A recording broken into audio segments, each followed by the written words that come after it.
না, আমাকে ভয় পেলে চলবে না। আর দাঁড়িয়েই বা কতক্ষণ থাকবো?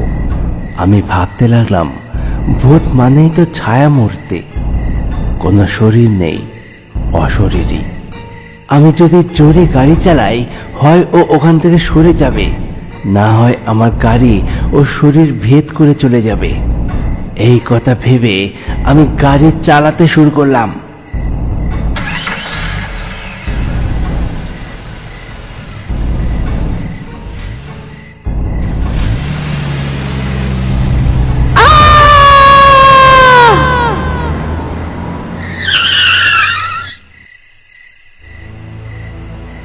আবার গাড়ি থামিয়ে দিলাম।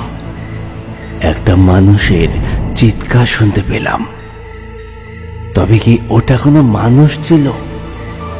হায় ভগবান, আমি এটা কি করলাম? একটা মানুষকে মেরে ফেললাম।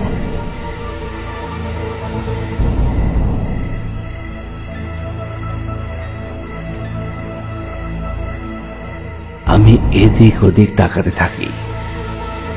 দেখতে পাই রাস্তার পাশে পড়ে আছে সেই মহিলা।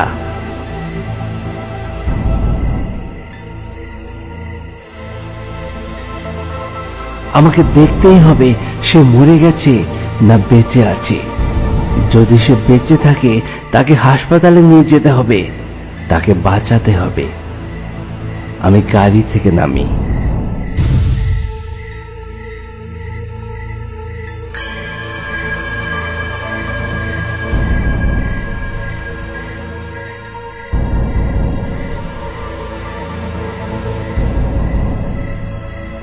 নেমে তো অবাক হয়ে যাই।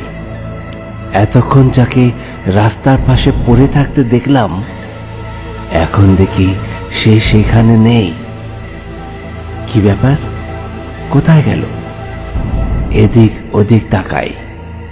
আমার নজর পড়ল একটু দূরে। সেই মহিলাটি জঙ্গলের ভিতর থেকে হেঁটে যাচ্ছে।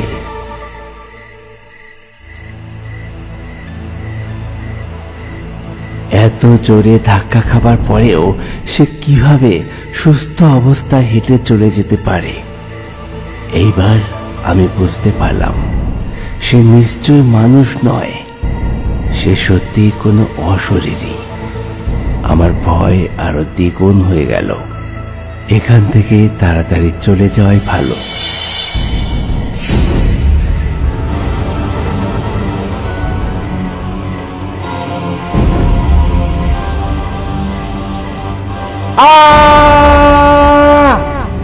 আমি চোখ বন্ধ করে চিৎকার করি।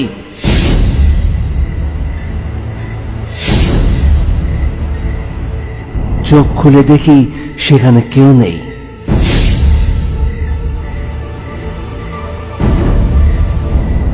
এবার আর দেরি নয়, তাড়াতাড়ি গাড়িতে উঠে পড়ি।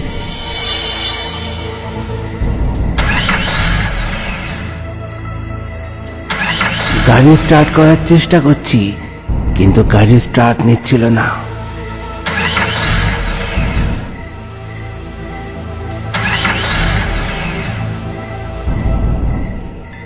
হঠাৎ নজর পড়ে সামনের দিকে।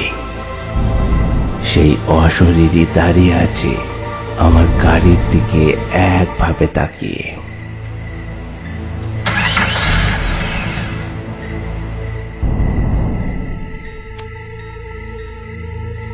বারবার আমি গাড়ি স্টার্ট করার চেষ্টা করতে থাকি, কিন্তু গাড়ি স্টার্ট নিচ্ছে না।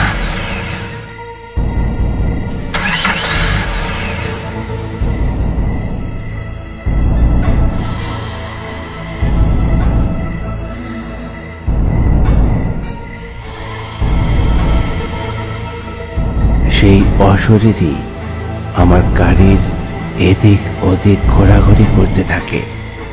কখনো জানলার ঠিক কাছে চলে আসছে, আবার কখনো দূরে চলে যাচ্ছে।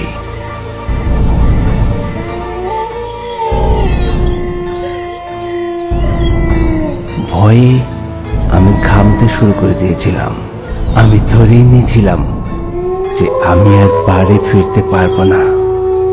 মনে মনে শুধু ভগবানকে স্মরণ করে যাচ্ছিলাম। হঠাৎ আমি দেখতে পাই দেবদূতের মতো একটা গাড়ি ছুটে আসছে আমার দিকে। আর সঙ্গে সঙ্গে সে গাড়ির আলো দেখতে পেয়ে আমি মনে সাহস পেলাম। আবার স্টার্ট করার চেষ্টা করি। এইবার গাড়ি স্টার্ট হয়ে গেল। গাড়ি যেই মুহূর্তে স্টার্ট হয়ে গেল, সঙ্গে সঙ্গে আমি জোরে গাড়ি চালাতে শুরু করে দেই।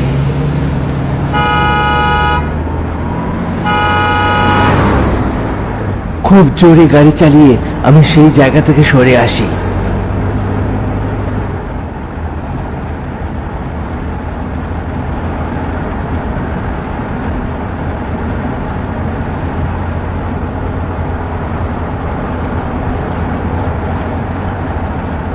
এরপর আমি অনেকটা রাস্তা পার করি, কিন্তু সেই অশরীরীকে আর দেখতে পাইনি।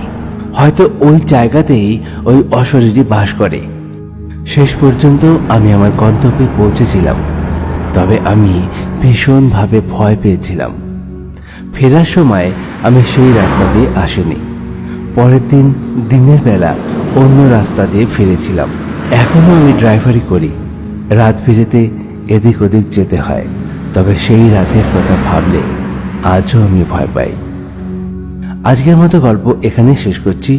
পরবর্তী গল্প নিয়ে ফিরছি খুব তাড়াতাড়ি। প্লিজ সঙ্গে থাকুন, ভালো থাকুন আর দেখতে থাকুন আমাদের গল্প। ধন্যবাদ।